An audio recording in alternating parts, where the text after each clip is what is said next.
प्रिय विद्यार्थियों, आज अपन धन की गतियां भर्तृहरि जी के अनुसार जो 3 बताई गई हैं उसके बारे में अध्ययन कर रहे हैं। दानम भोगो नासस्तिस्रो गतियो भवन्ति वित्तस्य यो न ददाति न भुंक्ते तस्य तृतीया गतिर् भवति। अब इस श्लोक का अपन अन्वय देखते हैं। दानम भोग है, नाश है, वित्तस्य तिस्र है, गतय भवन्ति ये न ददाति न भुंक्ते तस्य तृतीया गति भवति। वित्तस्य धन की, दानम दान, भोगय भोग करना, उपभोग करना, नाश नष्ट होना, तीसरे गतय 3 गतियां 3 अवस्थाएं भवन्ति होती हैं, न ददाति नहीं देता है, न भुंक्ते न भोग करता है, तृतीया गति तीसरी दशा कौन सी? नाश भवति होती है। इस श्लोक का अर्थ इस प्रकार है, दान, भोग और नाश, इस प्रकार ये धन की 3 गतियां भर्तृहरि जी ने बताई हैं।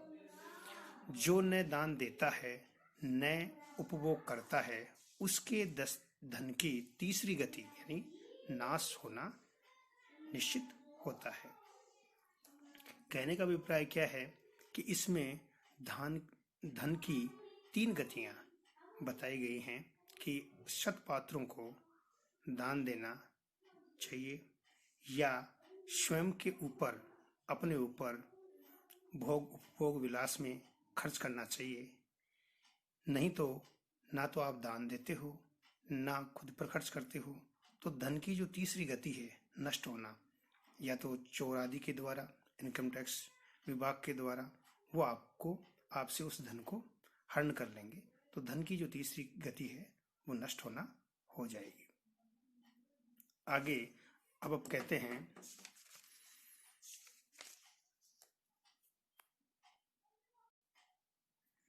सत्यानृता च परुषा प्रियवादनी च हिंस्रा दयालुरपि चार्थपरा वदान्या नित्या वया प्रचुर नित्यधनागमा च वारंगने नृपनीति रेनेक रूपा।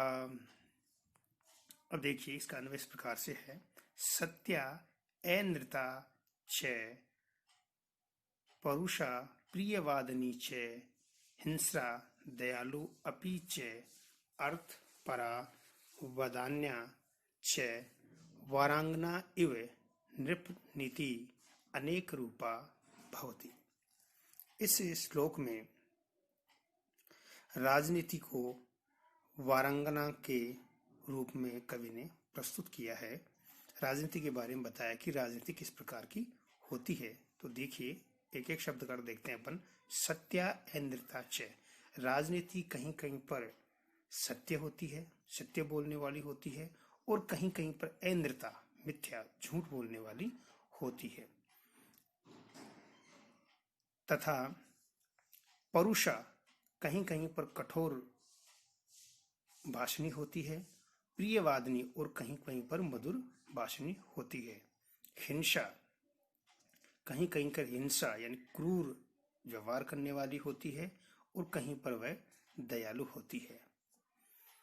अर्थपरा कहीं कहीं पर वह धन लोलुपित होती है, और वदान्या और कहीं कहीं पर उदार होती है। नित्यव्यया कहीं कहीं पर ज्यादा खर्चीली, बहुत अधिक खर्च करने वाली होती है, और कहीं कहीं पर धनागमा अत्यधिक धन को अर्जित करने वाली, संग्रहण करने वाली होती है। नृप नीति राजनीति, नृप नीति का मतलब राजनीति वारांगना इव वारवनिता की तरह होती है।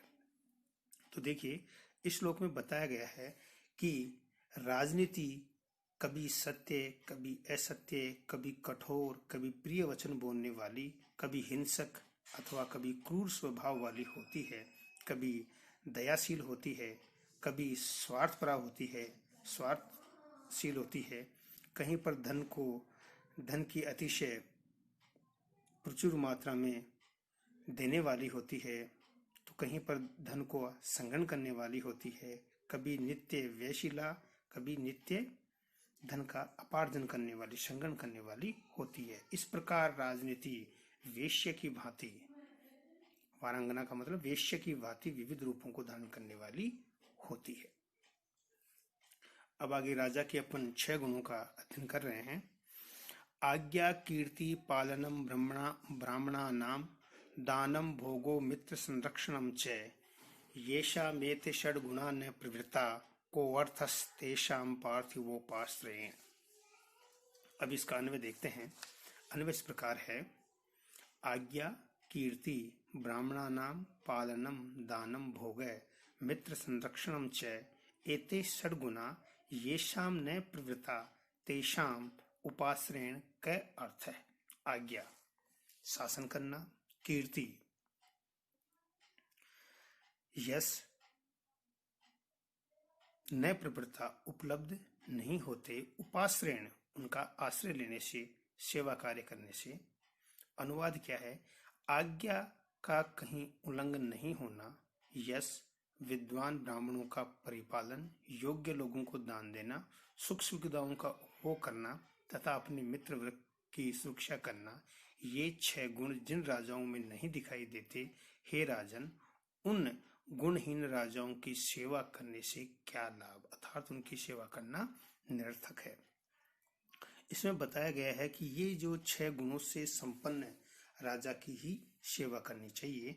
जिस राजा में ये 6 गुणों का अभाव होता है उसकी सेवा करना व्यर्थ है, क्योंकि ऐसे गुणहीन राजा की सेवा करने से न तो सुख लाभ मिलता है, न प्रजा का ही भला होता है। इसमें कवि ने राजा की गुणशाली होने का संदेश दिया है, उपदेश दिया है। अब आगे कहते हैं, भाग्य के बारे में बताते हैं।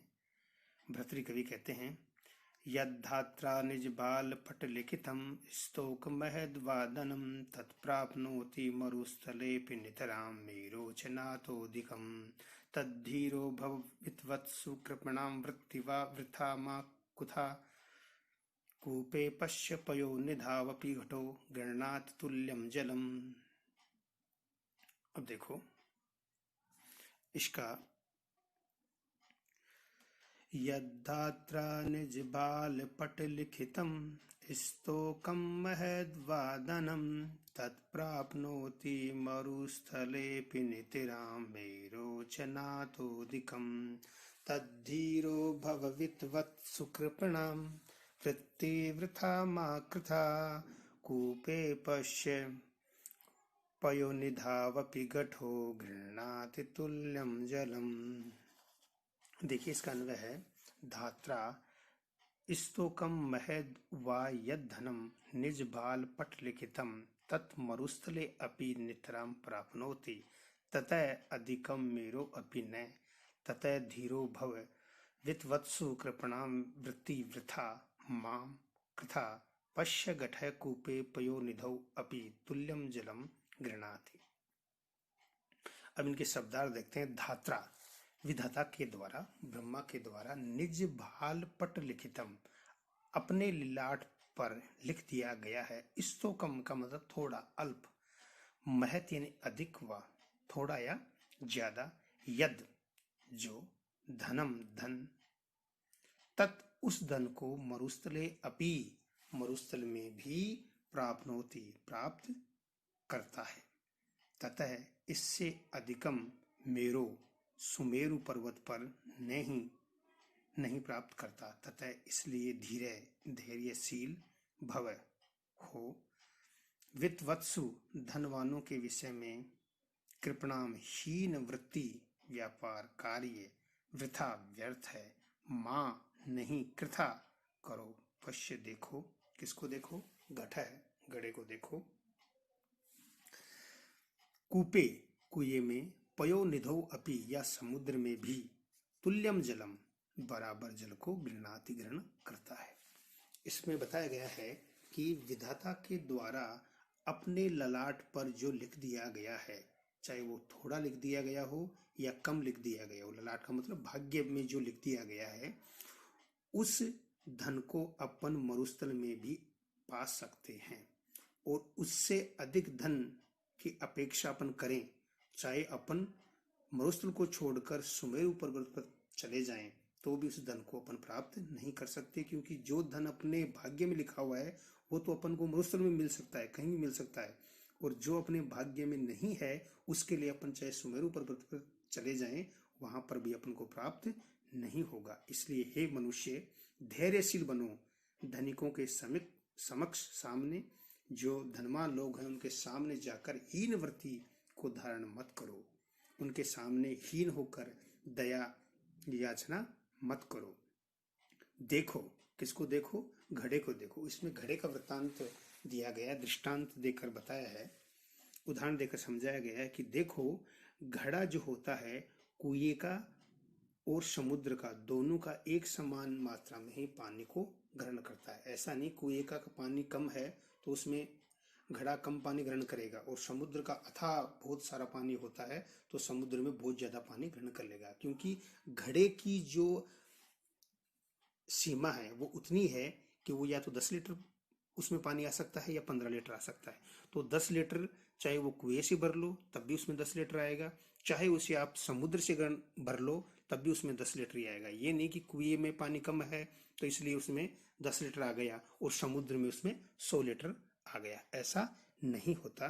तो इसी बात को महाकवि भर्तृहरि जी ने इस श्लोक के माध्यम से बताया है कि मनुष्य को उतना ही धन मिलेगा जितना उसके भाग्य में लिखा होगा, चाहे वह मरुस्थल में रहे या सुमेरु पर्वत पर, सर्वत्र उसे भाग्य के अनुसार ही धन मिलेगा। इसलिए कवि उपदेश देना चाहता है कि धनवानों लोगों के सामने लोभ में आकर व्यक्ति को दीनता प्रकट नहीं करनी चाहिए। घड़ा चाहे कुएं में डाला जाए या समुद्र में, उसमें उतना ही जल आएगा जितना उस घड़े की जल ग्रहण करने की क्षमता है। इस प्रकार मनुष्य को भी उतना ही धन मिलेगा जितना उसके भाग्य में लिखा है। इससे आगे का अध्ययन अपन कल करेंगे।